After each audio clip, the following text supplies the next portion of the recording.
All right, chaps, chocks away. Here's Johnny. Here we go.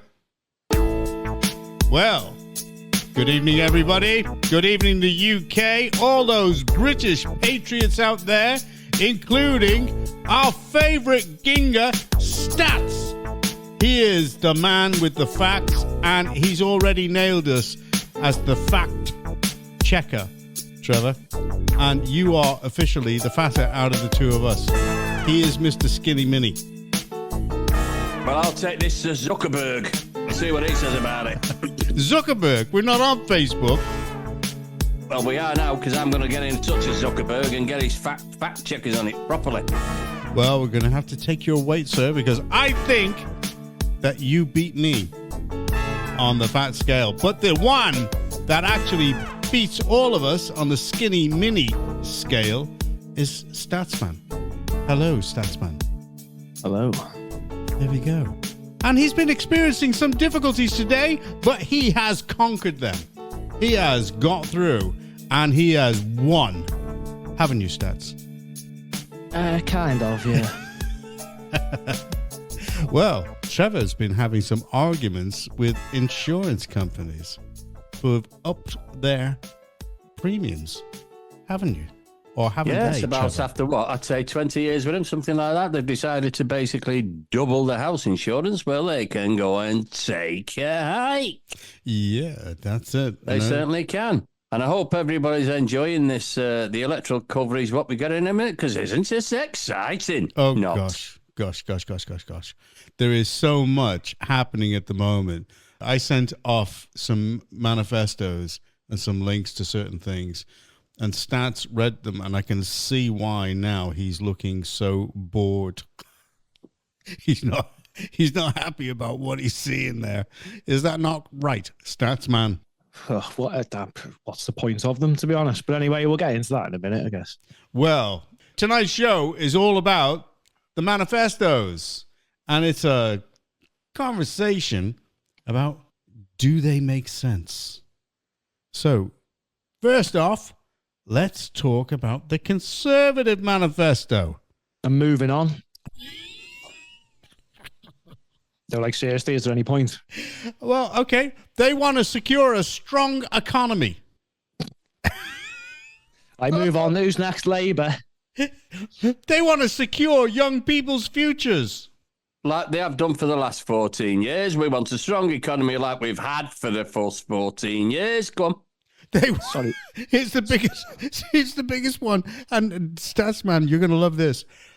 To safeguard our borders and national security. Hang on, I'm just loving the fact you've been bothered to actually read it, mate.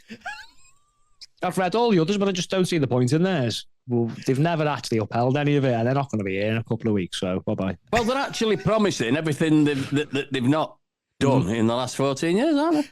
I would never have guessed that. That's why I didn't bother reading it. And they want to secure our communities. Yeah. I think I'm past the point where I found that funny, you know. It used to be a joke. Now it's just embarrassing, isn't it? Okay, well, let's move on to Labour. I don't think Keir, the son of a tool maker, actually... The tool himself. He didn't have Sky. Stats told me, and whatever Stats tells me, I take as read. Simple as that. Now, his is a plan for change. I know why he didn't have Sky. Probably wasn't around when he was a kid. I think he was like 20 something when that Sky came out. Like, he says this election is about change, a chance to stop the endless Conservative chaos that has directly harmed the finances of every family in Britain. Well, as the official opposition, what the hell was he doing? What did he do? I remember he was supporting Jeremy Corbyn, like really, really, really supporting him at one point, you know, and all the socialist policies. He thought he was going to be a great prime minister.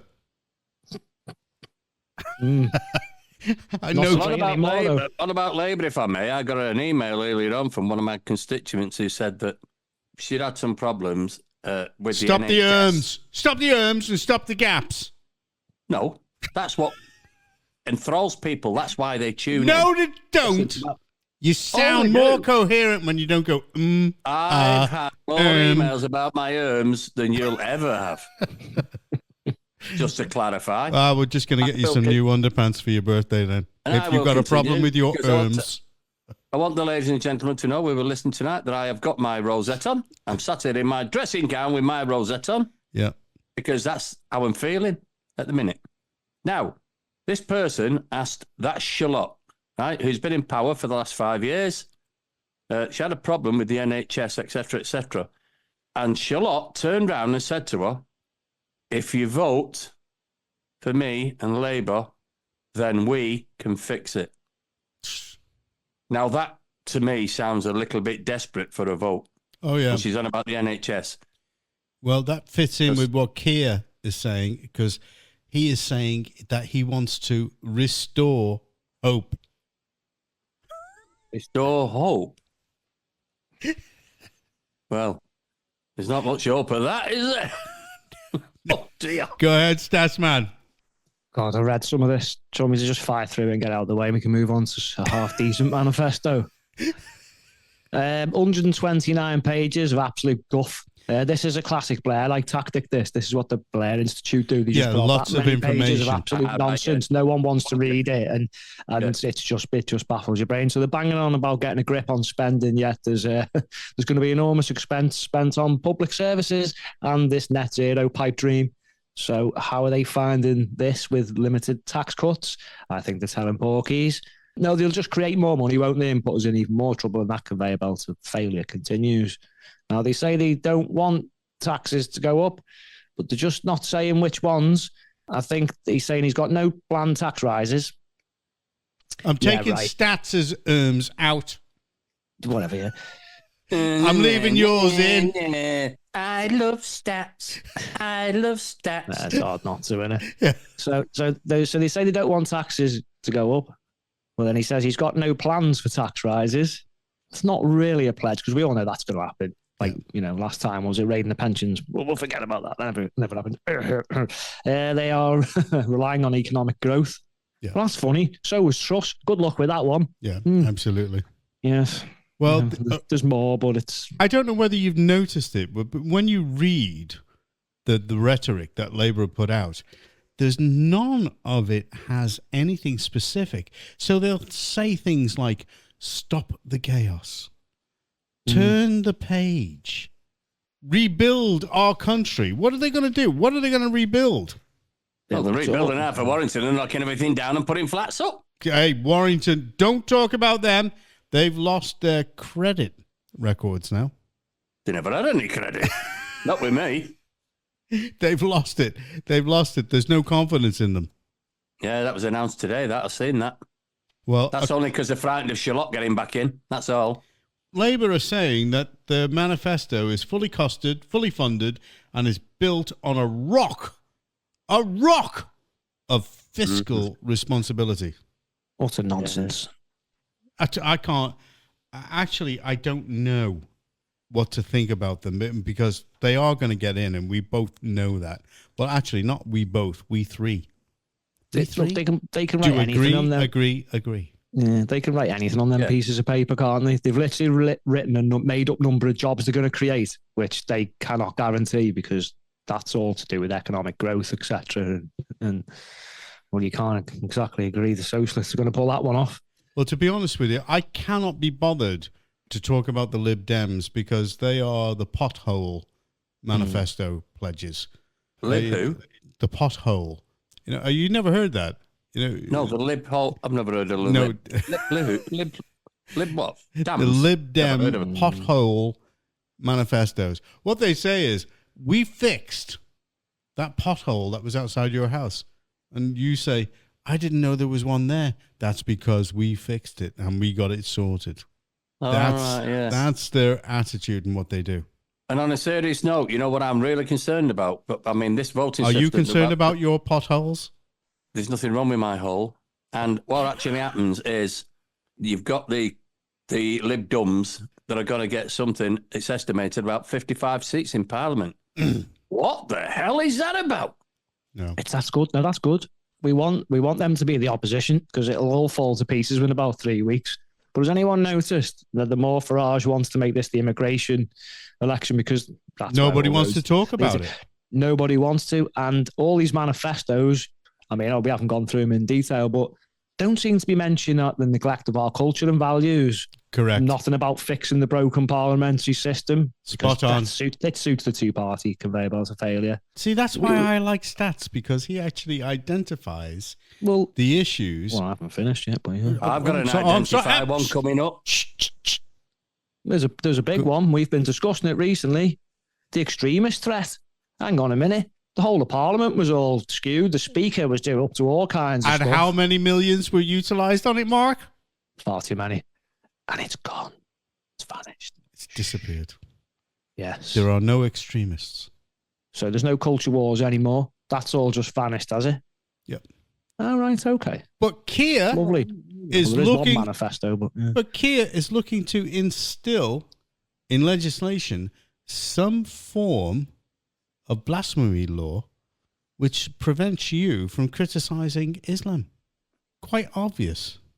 I looked at the interview between him and Sadiq Khan, and I literally was listening and I was thinking, if he introduces something of that nature in this country, which allows the Muslims to attack Christianity, but then Christianity is not having the ability to attack Muslims, go ahead, Stats. It's never going to happen. Tony Blair tried to do all this back in his time, and the House of Lords actually shot that one down. That's why we actually do have Section 29J of the Religious and Racial Hatred Act, which says you can criticise religions. Yeah, because they were abolished in 2008. So. Yes. You know, so I don't understand. But if they get that majority, they can do what they want. Well, they can try. They can try, but I don't think it's going to happen. I think Stats is quite right on that. Now, question. Because we're going to deal with reform in a separate issue. But tell me something. Does anybody feel that fiscally these manifestos have been well thought out and well costed? You know, because Labour are so far ahead in the polls, I don't think they have to justify anything.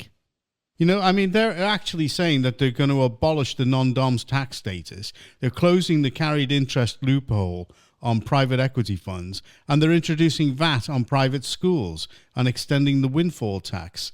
Now, we heard a sneak that they were going to make a raid on personal pensions. Go ahead. Go ahead, Gazelle. Right. Well, the personal pension thing. Now, I'm not sure. I've seen it, but I'm not sure where it's come from. I'm not sure whether it's the government who's in it at the moment or whether it's Labour. I presume it's the government who's in it at the moment. They are actually going to recategorise the state pension as a benefit. Yeah. Now, if they categorise it as a benefit, then that means in the future that they can then means test it because it's a benefit. Yeah. Your state pension is not a benefit. I have paid in for 45 years into my state pension. That's not a benefit. That's my money. My money. Oh, sorry, your money. Nobody's put in for me. It's not a benefit. No, but everybody's got it in for you. They've all got it in for me. They've got it all in for me. I'm infamous. Care. I didn't care years ago. I won't care in 10 years. And I certainly don't care right now. So push that up your pipe. The Conservatives, and I'll come to Mark straight away after this, the Conservatives bleating on about a 2p cut to national insurance, as well as a pledge to abolish the main rate of self-employed NICs, alongside some other more minor tax cuts, including for pensioners and for first-time buyers. And they say that that's going to generate 18 bill into the economy. Well, what's 18 bill going to do? Go ahead, Statsman. I just find these manifestos to be a facade. I think all you can do really is trust what the people are saying that they're going to do. I'm sorry, but the closest here has got to be reforms. I mean, you can all these others can keep going around in circles about the economy, Well, like, we've just had one of the worst governments for 14 years, and we haven't exactly been eating pigeons and drinking out of puddles. Well, that was great. Do you know we had some comments? We had some comments about that expression. Yeah, well, look out, because it's probably going to happen over the next 4 years. But do you know what I mean? It doesn't matter. They can destroy this country, and like, you know, it's not on the bones of its arse, is it? Like, financially. No, but it's GDP no, because has gone down, and we're all getting a bit poorer. Well, in terms of everybody in this country, there are a few that are doing very, very well. And that's why it's still regarded as a high-earning country, because the few are earning, but the many are actually suffering, and the services are suffering. Yeah. Well, just want to go on. The way I see it is, this is going to be brutally harsh, but if we don't keep the ancestors of the people who actually built this country and made it great to continue that success, then all your economy's gone. So for me, it's culture and values and keeping it the way it is. They can all argue over little discrepancies in figures and things, which none of them really know what's going to go on. Let's face it, none of them uphold this stuff. Okay. But if this country's values and traditions and culture aren't secure, then you'll have no economy. Yeah, we're stuffed. It's the end. You'll have no country. So we're stuffed. I think they're all looking at this the wrong way, but they're only doing that because Farage has hit the nail on the head, aren't they? Correct. Go ahead, Gazelle. And you know I'm calling it there. Yeah, I would just put, because as you know, my great ancestor, I am known as Nicodemus, and I am going to predict the near future. Now, remember in the 70s... I predict the near future. This podcast is going to end. That's what I predict. Excuse me, Mr. Landlord. I don't butt in, so you butt out, right? Nicodemus is now going to predict that, like in the 1970s when we had... Remember the brain drain? Remember that? And I know Nigel Farage has mentioned it just lately, but I've mentioned it a lot before he did, because he had his photo taken with me. And... now, you've got the brain drain from the 1970s, and that is just going to repeat now. With what we've got at the minute, anybody with any qualification, with any nous, you know, doctors, nurses, they'll just leave this country. They will just leave this country. And what I'm getting at there is that when they leave this country, you do not get the taxes on their income. And what's happening is this country is bleeding money, and they're paying out for the immigration problems, the hotels, everything else. So they're going to be paying out for a lot more than they're actually going to be taking in. And you've got massive, massive problems coming ahead. I totally agree. The quote of Nicodemus. Don't forget that. Nicodemus. I thought you said Nicra. It was Nicodemus. I'll have you know. We haven't mentioned the Greens, thankfully, but they're gonna try and kill the country. But in the next episode of this podcast, we're going to be talking about reform, which gives you a chance, sir, to get on your platform, get on your soapbox, and talk about them. All right? No, got nothing to say about them. You liar! You got a ton to say about them. I believe you had a really good day. All our listeners that have not got us on Smelly Vision yet, I've actually got my rosette on tonight because I am in the mood. I'm in the mood. Yes. Believe you had a really, really good day on Saturday out with the people. Oh, absolutely awesome, I promise you. I'm not just saying that. I'm not being biased. We had, I don't know, we had a group photo. You know, don't forget, these people are coming and going. And at 12:30, we took the option to take the photo. Then we had about, 25, 30 on the photo. And we had about 40, 50 that was in and out of the gazebo in the day. Thank you, everybody that turned up and supported us. Thank you. And I believe you got $1 million in donations. Yeah, I did. It was just under $1 million, actually. So, thank you, Jonathan. I've got to declare that. Thank you. That's a lot of Peroni, isn't it, mate? All right, just a few then. Keep some for the campaign then.